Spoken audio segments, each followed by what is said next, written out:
Assalamualaikum warahmatullahi wabarakatuh. Selamat pagi, selamat tengah hari dan juga selamat petang kepada anak murid sir. Okey, so mari kita sambung lagi JCS Jom Cerita Sains. Okey, pada hari ini kita akan sambung lagi berkenaan dengan tenaga keupayaan tenaga berkaitan dengan tenaga. Jadi pada kali ini kita akan melihat prinsip keabadian tenaga prinsip keabadian tenaga. Okey, prinsip keabadian tenaga iaitu menerangkan dengan contoh prinsip keabadian tenaga apa yang kamu akan lihat. Kemudian menyelesaikan masalah kualitatif dan kuantitatif yang melibatkan perubahan tenaga kinetik dan tenaga keupayaan bagi sesuatu sistem tertutup. Okey jadi kita akan lihat bagaimana tenaga itu dapat diabadikan. Maksudnya tenaga itu tidak hilang.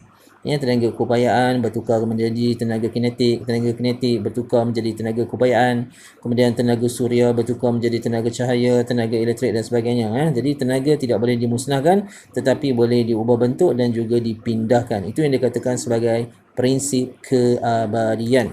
Okey, seperti biasa sila buka buku teks Okey buku teks muka surat 222 Okey, prinsip keabadian tenaga. Okey, pernah lihat gambar rajah ni? Ada sesiapa yang pernah naik. Ini dikenali sebagai roller coaster. Dia menguji keberanian, keyakinan kan. Okey, roller coaster yang ditunjukkan dalam gambar rajah ini melibatkan perubahan bentuk tenaga. Nyatakan perubahan bentuk tenaga yang terlibat. Okey. Jadi tenaga yang berguna ialah tenaga yang dalam bentuk yang mudah diubah kepada bentuk yang lain untuk melakukan kerja. Contohnya tenaga kimia yang tersimpan di dalam bahan api fosil adalah tenaga yang berguna kerana tenaga kimia mudah ditukar kepada tenaga haba dan tenaga cahaya melalui pembakaran bahan api fosil kan. Jadi maksudnya sesuatu bahan, katakan gas di rumah kita ia adalah bahan kimia, tenaga kimia yang mempunyai tenaga kimia. Kemudian apabila dicucuk api, maka dia menghasilkan api dan dia menghasilkan haba dan juga cahaya. Haba dan juga cahaya itu digunakan oleh manusia untuk dimanfaatkan dalam proses menyinari pada waktu malam ke, memanaskan badan ke, memasak dan sebagainya. Jadi nak kata tenaga kimia telah berubah menjadi tenaga cahaya dan juga tenaga haba kan. Okey. So apakah prinsip keabadian tenaga? Jadi prinsip keabadian tenaga menyatakan bahawa tenaga tidak boleh dicipta atau dimusnah. Memang kita tak boleh cipta musnah, tetapi hanya boleh berubah-ubah bentuk kan.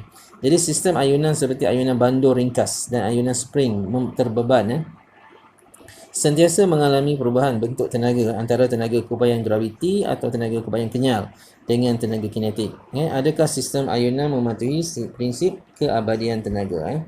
Okey, jadi sistem ayunan mengikut prinsip keabadian tenaga. Okey, kita lihat yang ini ladung bandur Apabila kita hayun daripada kedudukan X to Z daripada X dia turun ke Y kemudian dia naik ke Z kemudian dia kembali balik ke Y kemudian naik balik ke Z secara berulang-ulang betul kan? Jadi last sekali dia akan berhenti, betul kan?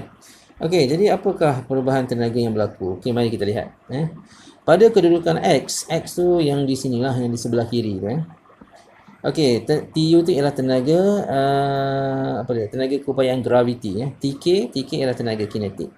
Okey, pada kedudukan X tu yang paling atas lah paling atas. Di sini X So paling atas sama juga dengan Z pada laras yang sama selari kan. Okey, so pada kedudukan yang paling tinggi tenaga keupayaannya maksimum, tenaga upaya graviti. Manakala tenaga kinetiknya sifar. Ingat lagi tenaga keupayaan ialah satu keadaan dalam keadaan pegun dan juga kedudukan yang tinggi, lokasi kan. Dan tenaga kinetik ialah apabila sesuatu itu bergerak. Okey, so pada X dan Z dia akan terberhenti kan. Kita lambung bola dia akan naik tinggi kemudian dia berhenti. Dan dia akan jatuh. Jadi ketika dia berhenti tu, tenaga kinetik ni kosong, sifar. Manakala tenaga keupayaannya adalah yang paling maksimum.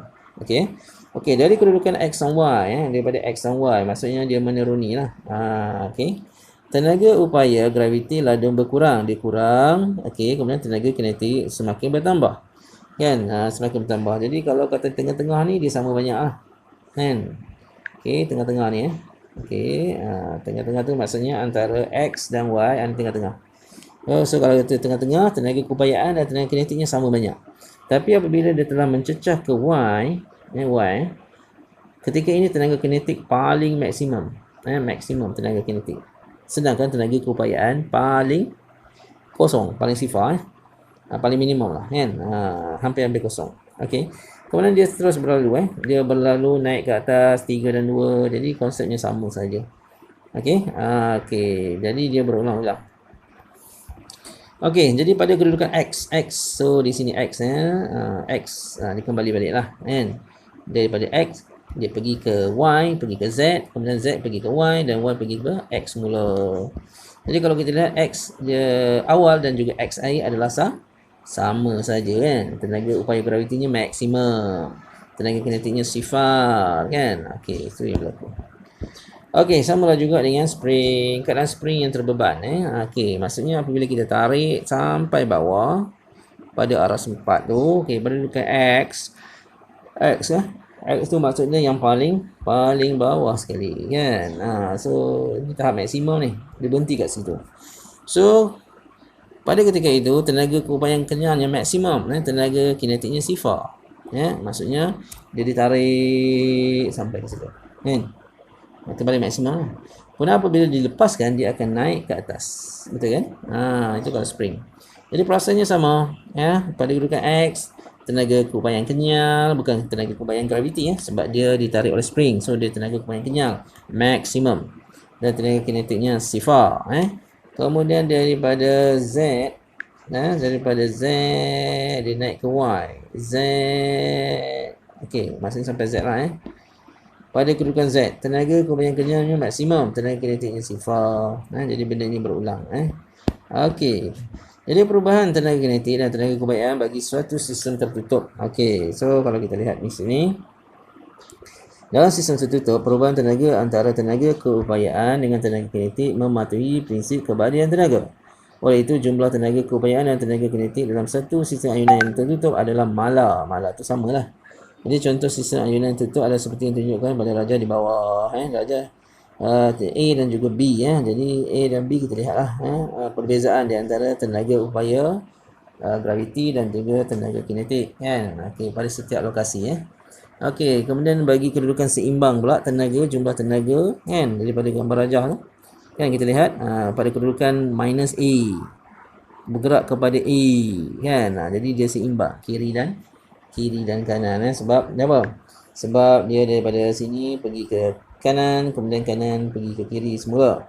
Jadi samalah ke kiri, dia bagian kiri, dan ke kanan. So dia punya tenaganya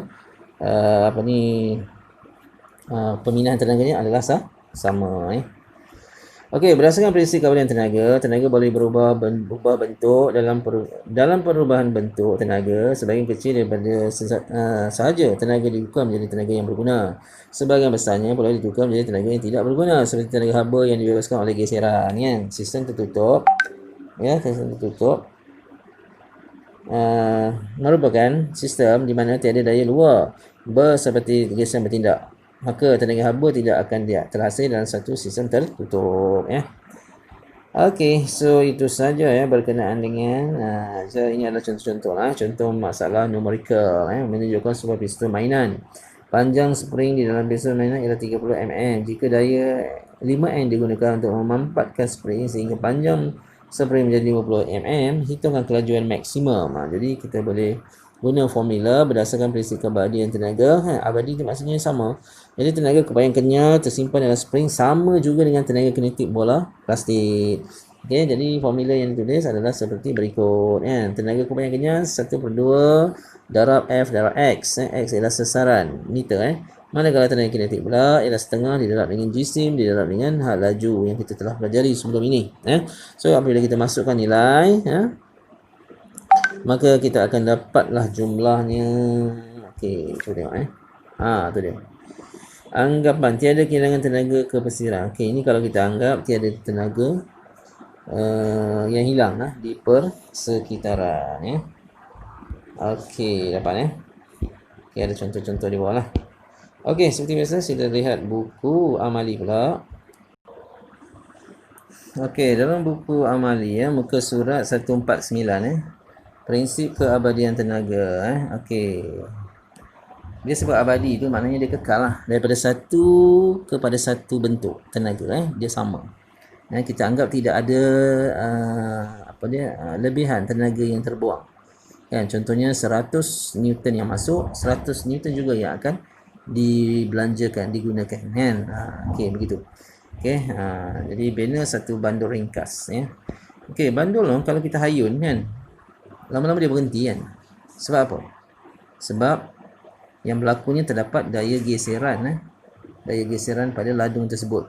Tapi kalau kata kita ladung tu kita hayun di angkasa lepas, yang mana dalam keadaan vacuum, dia akan terus berhayun ke kiri dan ke kanan tanpa henti, sebab tidak ada geseran dengan udara sebab di angkasa lepas tidak ada udara dan juga tidak ada tarikan daya graviti.